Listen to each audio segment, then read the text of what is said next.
Hello, and welcome to this week's Movie Math, where on the very day of the Oscars, it's poetic, it's wonderful. I'll be live tweeting the show tonight, by the way, so be sure to join me over on Twitter. But the movies showed a pulse at the box office, and not just for genre blockbusters. We love a robust industry. With most prominent, The Lost City, but we have a lot of movies to herald today. But first up is The Lost City, literally at number one, unseating the Batman, giving Paramount their second $30 million plus number one opening of the year. Ooh, that's pretty nice. We love to see another studio come into play and be a competitor. Bullock is one of the few movie stars left in Hollywood, and like her fellow stars, the secret of her success is diversifying her portfolio. Often that sometimes means with outside business ventures, but I'm talking within the movie industry, and also that she takes matters into her own hands. She doesn't rely on others for her fate. Bullock was the first major movie star to go to Netflix and has done very well there, recently returning. And back, you might recall, her career stalled in the late 90s, and she was one of the first major female stars to start her own production company and produce her own movies. Fast forward to today, and she's produced yet another hit for herself, proving that a 57-year-old woman can not only do well at the box office, but can dominate it. I saw some chatter, by the way, about her having Channing Tatum as her love interest in the movie, but their 16-year age difference is simply the reverse of many male stars and their younger love interests in similar movies. Way to go, Sandy! Speaking of Tatum, this gives him his second box office win of the year, and we're only 3 months into 2022. His comeback is coming along quite nicely. Tatum, who himself is a producer, by the way, has already lined up a few projects that are coming down the pipeline. But with these two movies, don't be surprised if he signs a sweet deal for someone else's big movie in the next few weeks. Daniel Radcliffe could even pick up a deal too. He has that Weird Al Yankovic show coming, but that could not do well. I don't even think it's on a major service, so he's going to want to get something off of this. They're all going to want to sign deals off of this. Sandra Bullock says she's taking a break. We'll see if it registers, because Ryan Reynolds said he's taking a break, but he's banked so many movies, and Deadpool 3 is approaching. I don't think we're going to even feel it. All right, so anyway, let's hope Bullet Train, by the way, where Sandra Bullock does Brad Pitt a solid with a cameo in his movie, just as he did for hers, well, let's hope it turns out as well.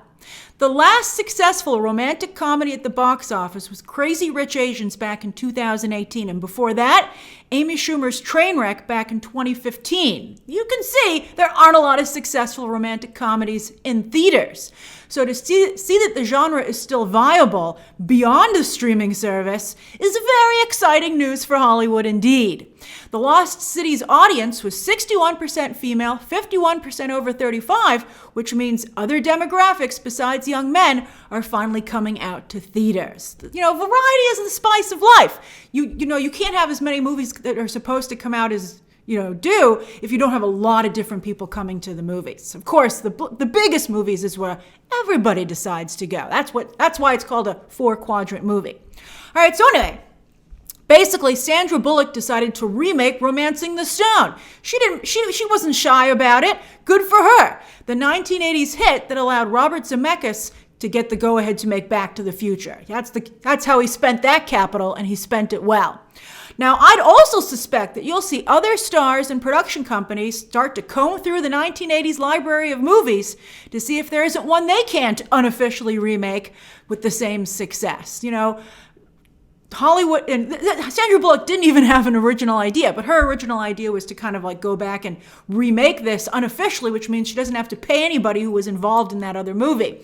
And that's, I think everyone else in Hollywood's like, that's a good original idea. And so, I mean, that's what I would do if I was a development executive, or I had development executives who worked for me. That's what I would direct them to do after this hit this weekend. That's how the movie business works, if you're wondering. Well, there's many different things, but that's one of the things. You always got to be on your toes. Now, back to, because, there are so many projects that get greenlit but don't actually get made. You got to have a lot of different things going on because, not everything's going to go all the way through. Now, back to 2022, back to current days, Bahubali director S.S. Rajamouli has another global hit with RRR. A lot of you tweeted me about this. I'm sorry I wasn't able to review it. This kind of snuck up on me, and I think a number of people in Hollywood. But, there was an audience ready to go see it because it opened on par with Bahubali Part 2, which debuted back in 2017 in the United States or North America. Now, we see films from India pop into the top 10 regularly now, but number 3, that's very impressive. And it's interestingly where Bahubali Part 2 debuted back in 2017.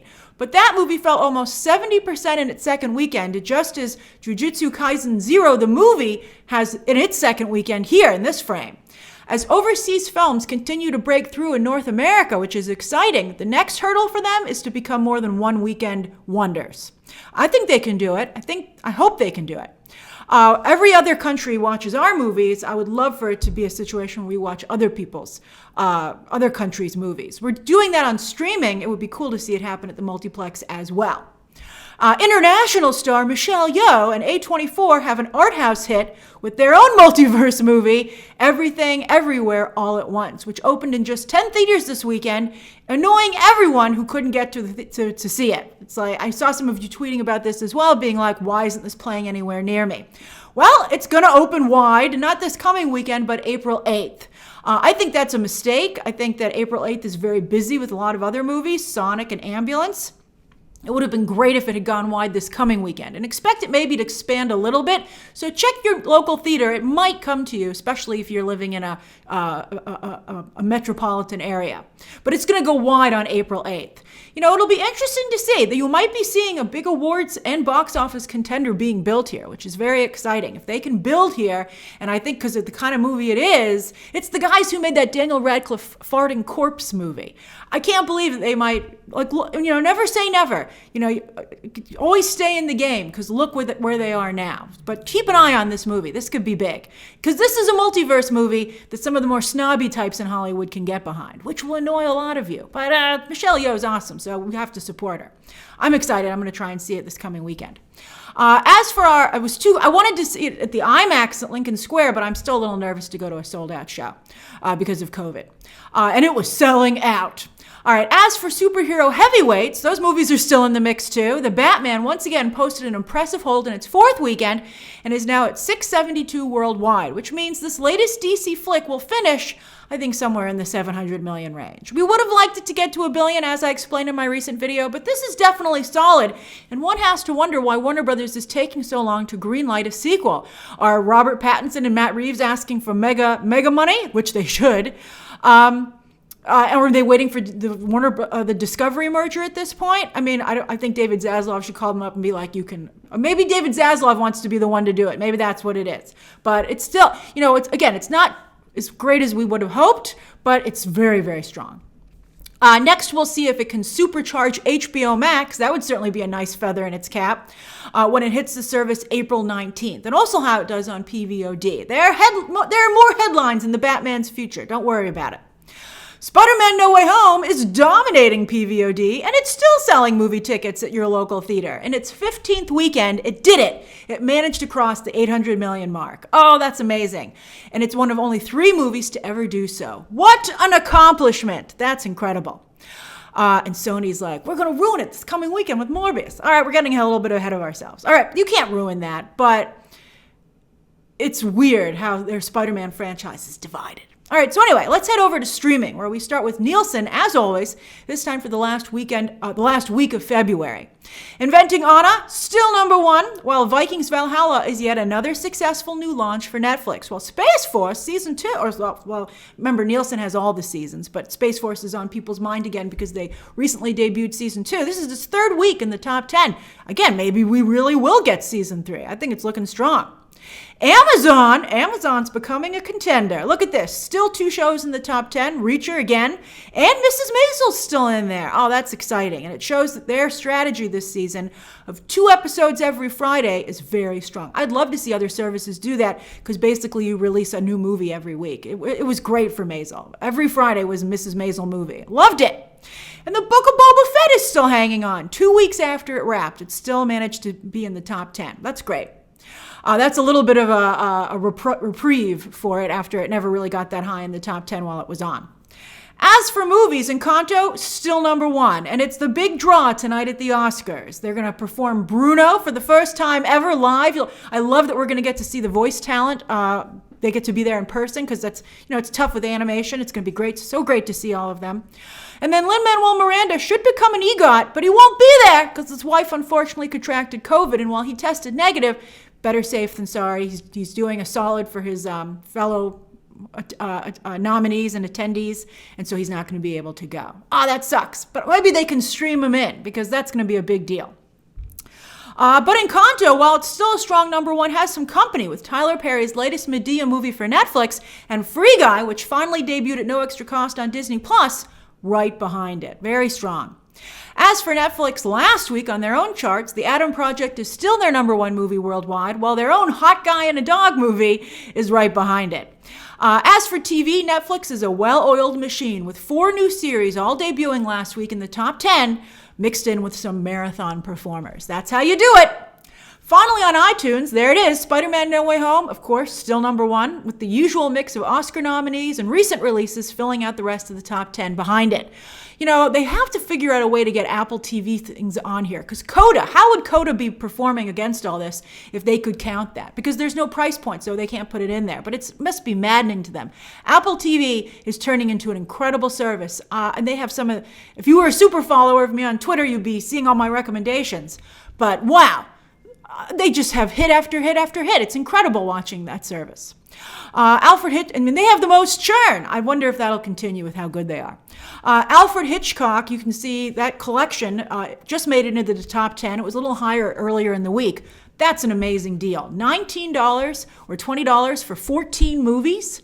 And I gotta tell you, 6 of those movies are incredible. And Vertigo, of course, is famous. What can I say? I don't like Vertigo. I actually don't like Vertigo, and I'm not a big fan of North by Northwest, 2 of Hitchcock's most famous films. North by Northwest isn't in this collection, but this is worth purchasing, and you should watch those 6 movies. They're so good. Also, I Confess is a Hitchcock movie, also not included in this, but I wanted to throw it in because I Confess is a movie that nobody ever talks about that he did, which is incredible.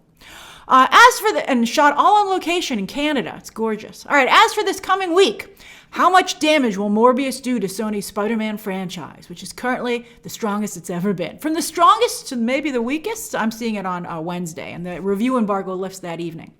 Styx will also try to release The Contractor in theaters, but they know it looks like a streaming movie, which is why it will also debut simultaneously on PVOD. As for streaming, let's start with movies, where on Tuesday, Death on the Nile hits both Disney Plus and HBO Max. We're doing a watch-along, 5:30 p.m. Eastern Standard Time. Anyone can join in with their own copy of the film. Members can comment. Then Disney Plus also has new movie Better Nate Than Ever on Friday, and Netflix has Judd Apatow's Hollywood COVID comedy The Bubble and Richard Linklater's animated space movie Apollo 10.5, both on Friday. While HBO Max has their own rom-com Moonshot on Thursday, where they hope that Jughead and All the Boys star Lana Condor can bring over some eyeballs to their service. Speaking of the moon, Moon Knight debuts on Disney Plus this Wednesday, where we're doing another watch-along at 3 a.m. when the first episode drops. Other streaming shows this week, The Girl from Plainville on Hulu on Tuesday. More Elle Fanning for that network. Of course, she's on that streaming service. Of course, she's the star of The Great. Julia on HBO Max on Thursday. I'm so excited about that show. And on Friday, spy dramedy Slow Horses with Gary Oldman and other big names on Apple TV. And the UK show The Outlaws comes to Amazon after debuting in the UK last year from Stephen Merchant, co-starring Christopher Walken. I'm going to watch that. That's great. Netflix also launches an interactive trivia show. Watch out, Wordle. We'll see. So that's this week's Movie Math. What have you been watching? What do you plan to watch? And what do you think of the range of success at this weekend's box office? Share all those thoughts down below, subscribe today, and of course, as always, you can check out some more videos right now.